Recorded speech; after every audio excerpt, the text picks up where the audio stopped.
how do you balance ranking keywords and profitable keywords? This ties nicely into a topic I was just sharing. Right now, I am doing specific shorter and more detailed sessions on my YouTube channel. Check out Noemi Bolojan, and you can find these on YouTube. Specifically, I'm going through each strategy that we are using here at ScaleWave. There are 5 main strategies. I'm calling them evergreen PPC strategies. The first strategy is protect. These are campaigns for your own brand name, for your branded keywords. The second one, it's called conquer. So here we would be looking into all the products that we have competitive advantage against in any way, shape or form, either price-wise. When it comes down to creatives, either we are shipping FBA and they are shipping FBM, either we have higher amount of ratings, better star rating or more reviews. So whichever would be our competitive advantage, we would be showcasing our product on theirs. Then the third one, it's called rank. And this is specifically what the question is mentioning. How do you balance ranking keywords and profitable keywords? So the ranking strategy for ranking keywords, we would ideally want to know that those keywords previously performed for the account.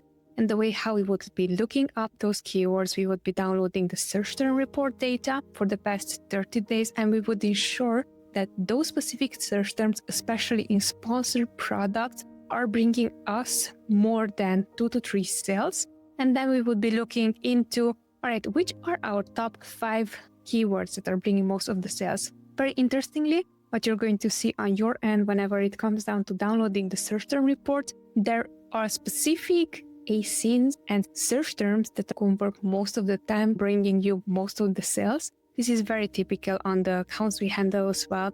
So you would be looking into which are those most important keywords. For those ones, we want to create ranking campaigns. We would be creating manual exact match campaigns for each of those keywords, right?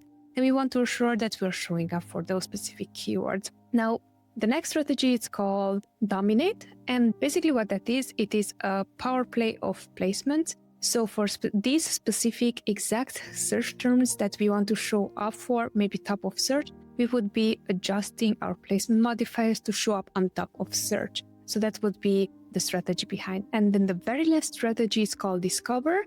Here we would be creating broad match, phrase match, auto campaigns, even category targeting to gain more sales from non-exact match keywords.